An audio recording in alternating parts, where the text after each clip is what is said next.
From its origins in the United Kingdom and Ireland, the Gypsy horses, the pride of the Romany people, are now putting down roots in eastern Alabama under the sponsorship and promotional program of individuals dedicated to promoting and propagating the best characteristics of the Gypsy horses. Welcome to Laughing Horse Farms in Woodland, Alabama.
At Laughing Horse Farms, Cat Weekend and Bill Roy strive to purchase, train, and exhibit a few select horses, then find them exemplary and forever homes.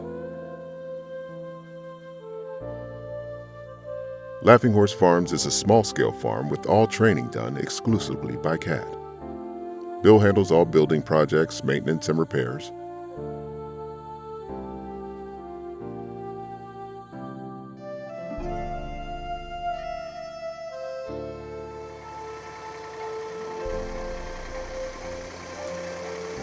A local friend, Elsie Henderson, takes care of the farm in their absence.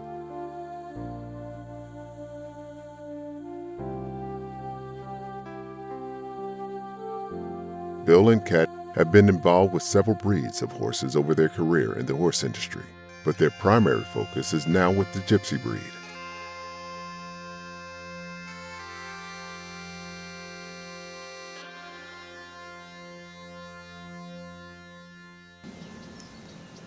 Cat explains that each horse has its own individual personality and temperament, initially formed by its early upbringing and environment.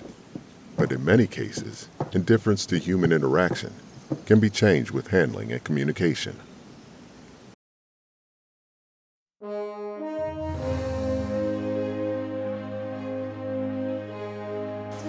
Well, what attracted me to the Gypsies is I've had a lot of breeds throughout the years. I've been in this ever since I could toddle, which makes it, I don't know, the dawn of time when the wheel was around.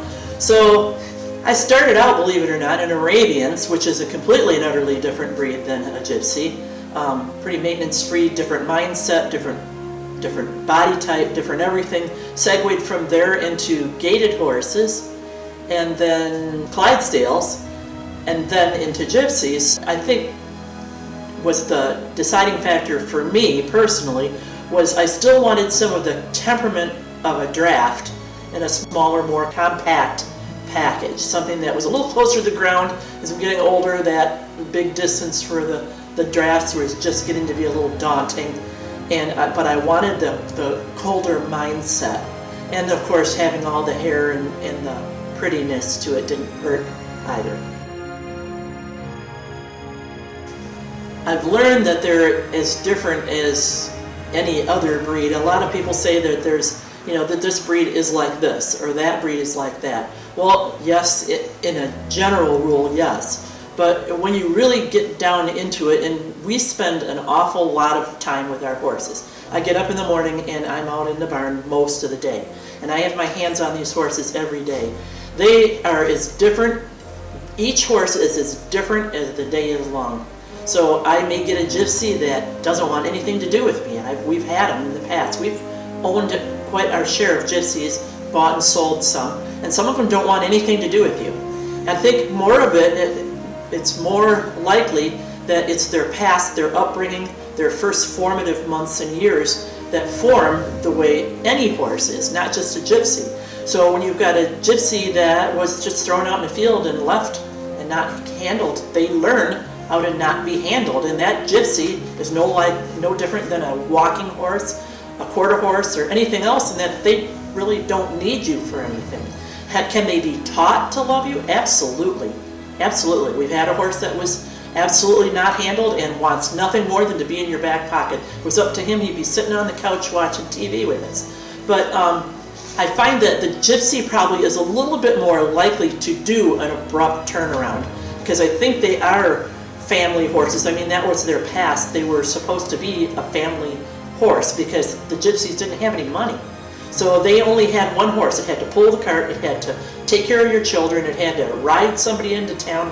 Whatever needed to be done, the gypsy had to do it. So that horse had to have a certain amount of mental capacity and genuine affection for humans. So I found that the gypsy breed, if they're going to turn around, will turn around a lot more quickly, and more of them will.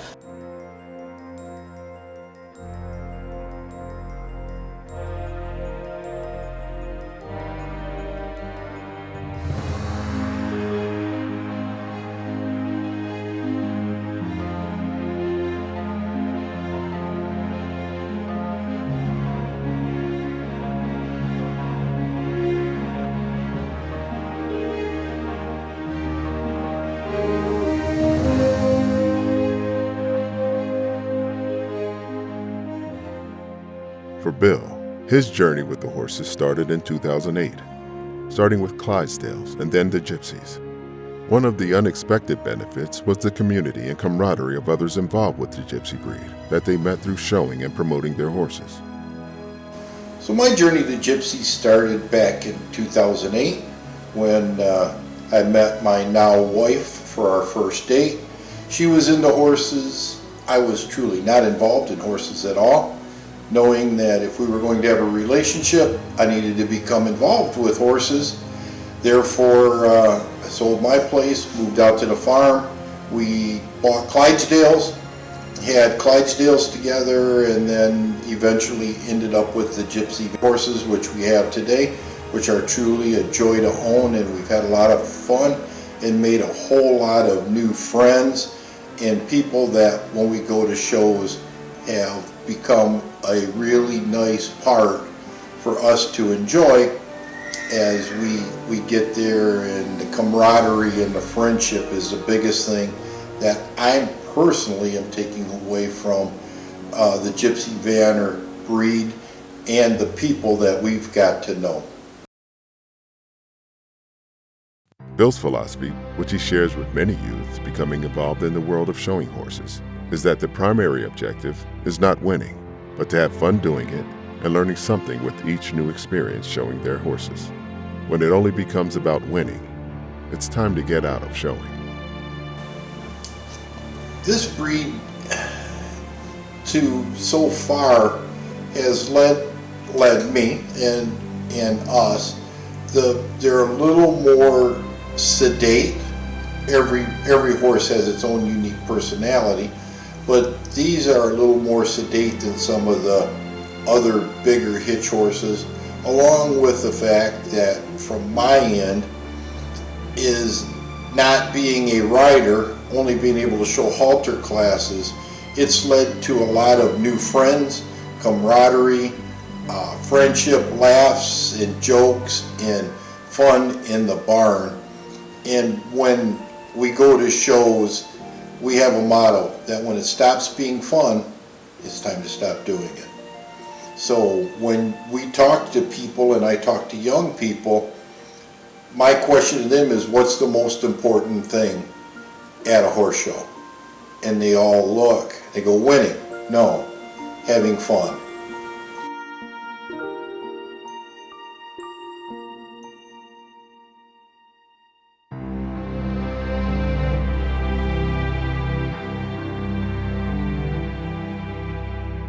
When you're not having fun, it's time to stop doing it, because you and your horse have to become one and enjoy being together.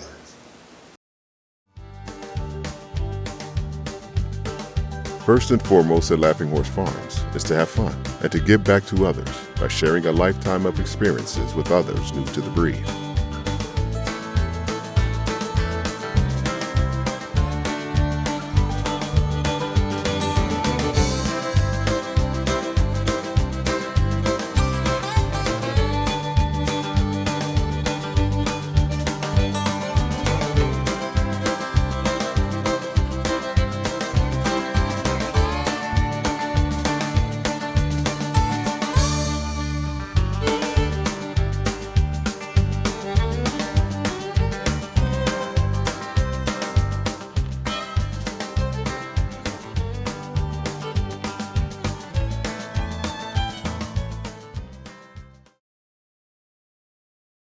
Laughing Horse Farm sponsors many clinics aimed at problem solving and improving relationships between horse and owner. CAT's approach is to discover the root of the problem and then establish a consistent language the horse can understand.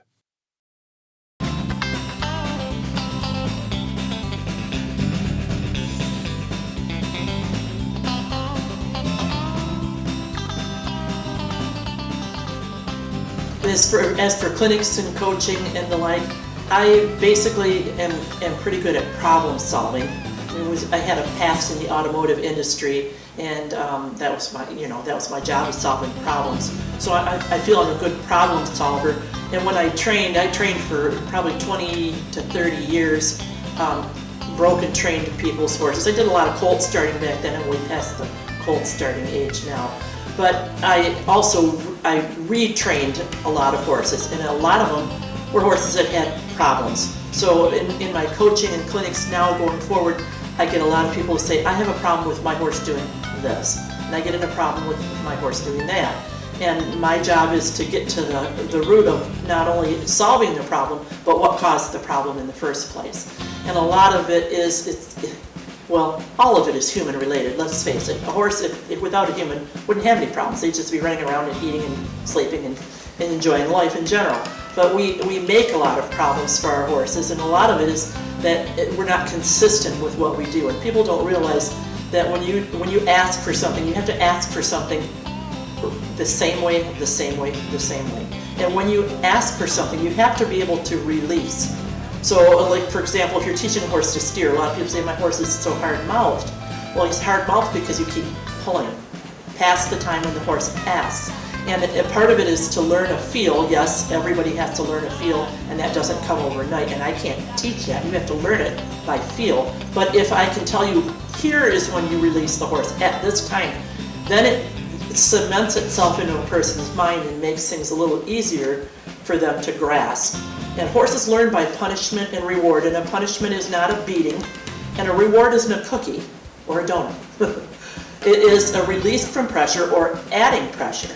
And horses learn by those responses. The quicker you can release them from their punishment, the faster they are to want to do what you want them to do.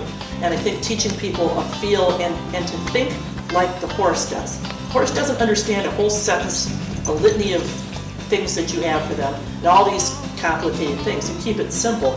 And when you videotape me, you heard me, my horses have a whole vocabulary. When I say careful, that means you're supposed to look somewhere. But every word means something, and we don't have a whoa and a no and a bunch of things all together. Horses aren't rocket scientists. They understand simple guttural noises. So we know crit or whoa, and it's the way you use your voice and how you use it. And a horse can learn all kinds of things if you just give them the time to learn them and give it the same every time. With well over 70 years of combined experience in horses and the horse world, Laughing Horse Farms is pleased to share their experience with gypsies, as well as other breeds they have been involved with. Their charter and foundation is to help others expand their knowledge, their experience, and their relationships with their horse in any way they can. Their personal goal is to expand the gypsy breed in North America and beyond, as well as the horse industry at large. Their experience with the breed has returned immeasurable benefits and rewards, and their goal is to share that with others. They are pleased to network with other owners and breeders to find someone a horse well suited to their abilities and personal requirements. So for us here at Laughing Horse Farms, my wife, she is a horse person. She's had horses for 60 plus years. She knows the equine industry as well as anybody that I've ever run into or I've been around. We have people from other breeds, other trainers within the gypsy industry, outside of the gypsy industry, and many, many friends that if they have a question regarding their horse, what needs to be done, they contact Kat. That's invaluable. And that value that she can bring not only to this breed, but the equine industry as a whole, once again is invaluable. We believe that we are here to help people in any way that we possibly can. We have, we will, and we will continue to do that, to not only help people, but to take and expand the breed and make it better. Not only the gypsy breed, but the entire equine industry. And if we can help in any way, we are there to help in any way we possibly can at any time. This is WHR Tiny Dancer, a 7-year-old gypsy. Tiny is a top 10 performance gypsy in the nation for 3 years. They've been together as a team for 5 years. They are very much looking forward to the jumping skills on the course. Make some noise for Kat Regan from Woodland, Alabama, on course, our first go in the Bristol Horse and Rider competition. Participating in horse shows and expositions is just one way Kat and Bill share their horses and knowledge, by exposing them to new audiences across the country. Recently at Equine Affair in Columbus, Ohio, they participated with WHR Tiny Dancer against 24 other entries in the Versatility Challenge, navigating this competitive and challenging obstacle course. And for the horses, it's the first time they've seen these obstacles.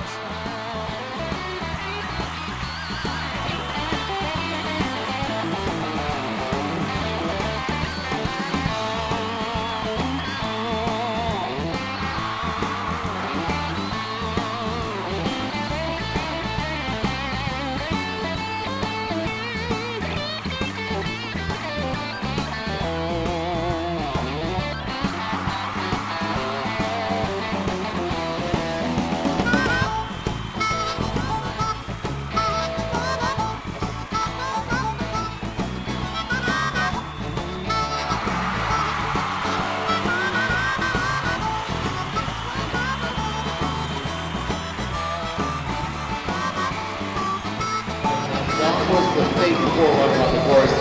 She is our real first attempt, and they are killing it. Good at the focus. Well done, Tiny.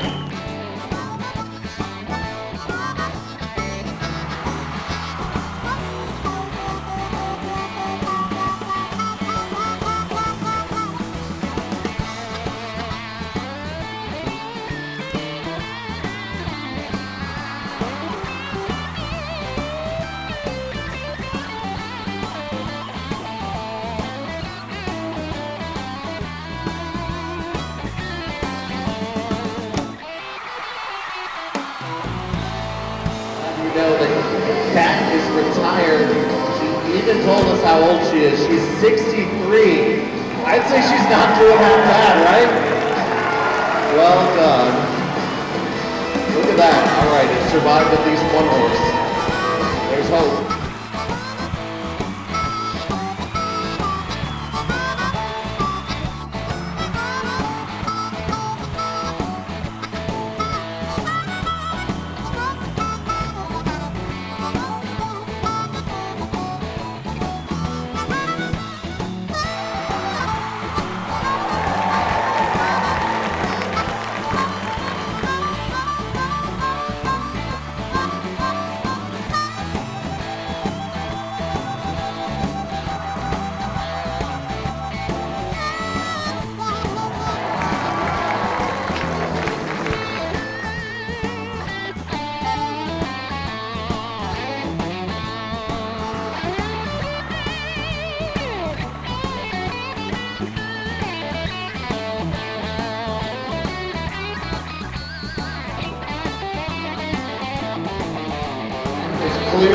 this before, and she knows that she can use any body part to help move that ball along. Well done, good strategy.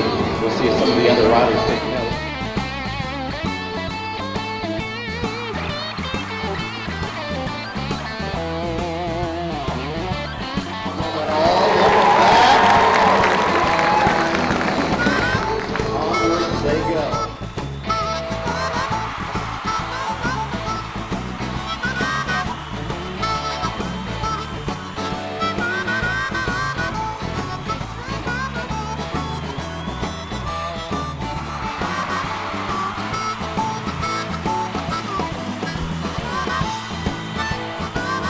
Doing all the work, but it's okay. Give it up, come on. Show them some love.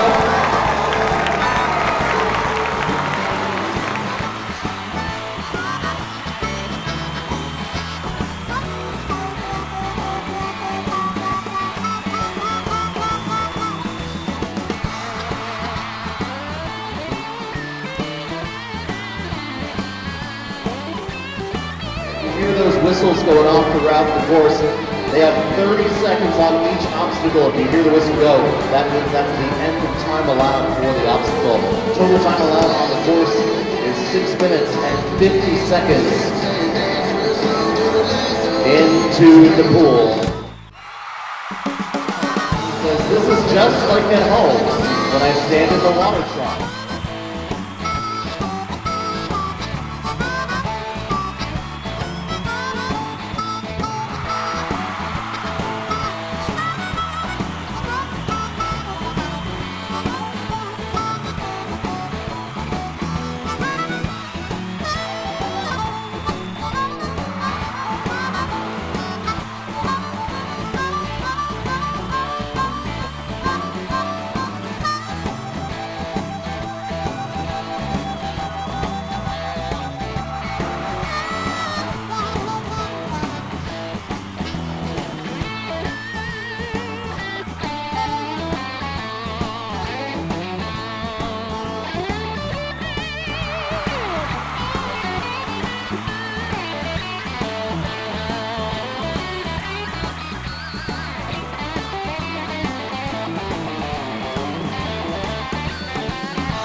Sparkly I dress, I still might get run over during this event.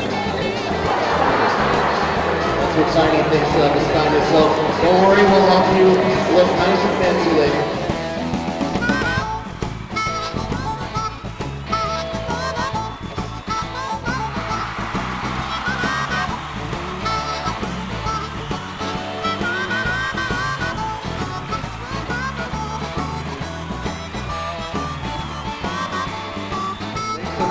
Guys, they're at the home stretch. Through the cones.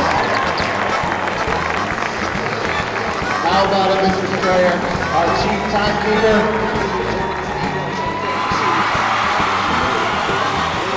All right, I said time allowed was 6 minutes and 50 seconds. You have 6 minutes, 49.33. She is on the scoreboard. Give it up for Kat Regan.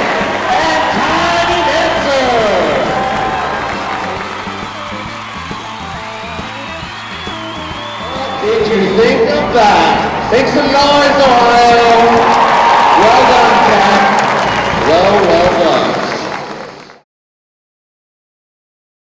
While the Gypsy horses may not have been bred for cutting, cross-country, or endurance competitions, their key inherent attribute is something you cannot teach or train into a horse, and that's heart. I love this breed for their heart.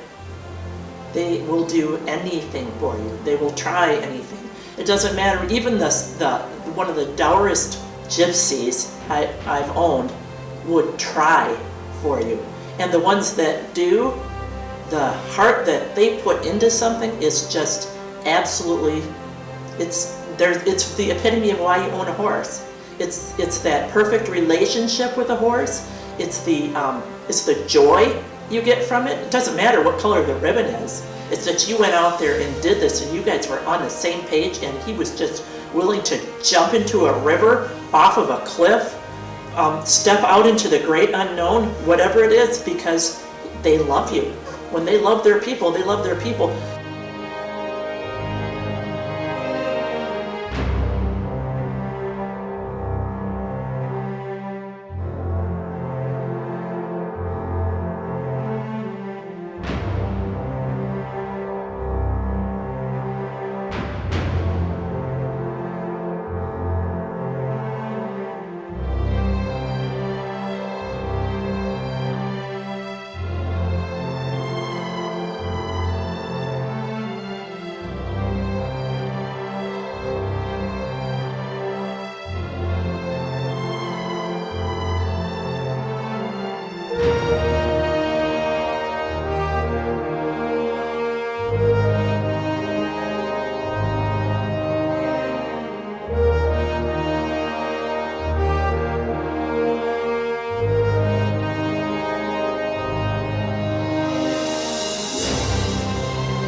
You'd think that they would never do something again, but if you ask them to do it, they do it.